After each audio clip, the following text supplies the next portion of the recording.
We already moved through the relaxation phase of the pelvic floor, so now let's talk a little bit more about contraction. We're still going to use our diaphragmatic breathing because we want a full lengthened position before we go into a contracted position. Sometimes when we just work on that contraction part, we forget to fully relax the muscle, and then we just create more pelvic tightness, and we don't want that. It can lead to other symptoms around the pelvic floor that we'll go through in an education module.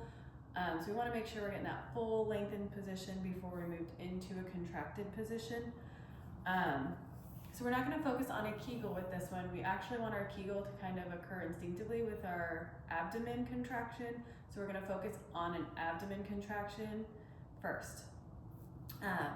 So when we think about our core, we have our big six-pack muscles that sit over the top, and those fibers run this way, up and down.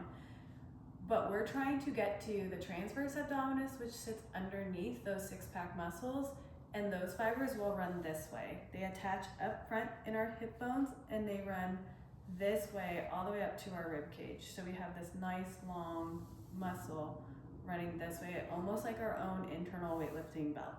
That's the muscle we're trying to contract. So we're gonna start on hands and knees to begin with. Here, I'm gonna do that big belly breath that I did earlier. So big belly breath, 360 expansion. As I exhale, I'm gonna think zipper up. Okay, so I'm trying to drive that belly button into my spine without getting compensation through my pelvis or my hips. So I'm gonna do that big belly breath, exhale, zipper up, working on a draw in.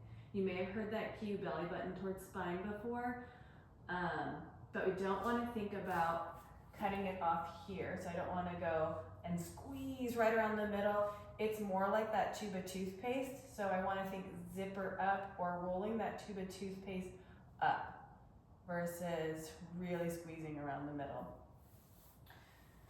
Another way we can do this is, if you didn't quite feel it as well here, we can also go on our backs. Here, again, hands can be out on the ribs or the lateral trunk. I'm gonna inhale. As I exhale, zipper up. You may instinctively feel a Kegel with this, and that's okay. It's just not my focus. I'm really trying to get that core contraction. If you place your fingers so your hip bones are right here on that side, if you walk them in a little bit, you should feel that muscle tighten underneath your hands. If you feel the belly push out, that tells me you're sending more pressure downwards to try and achieve that core contraction, and that's not quite what we want. I want to be able to manage that pressure that I'm creating in my trunk. So I want to inhale. As I exhale,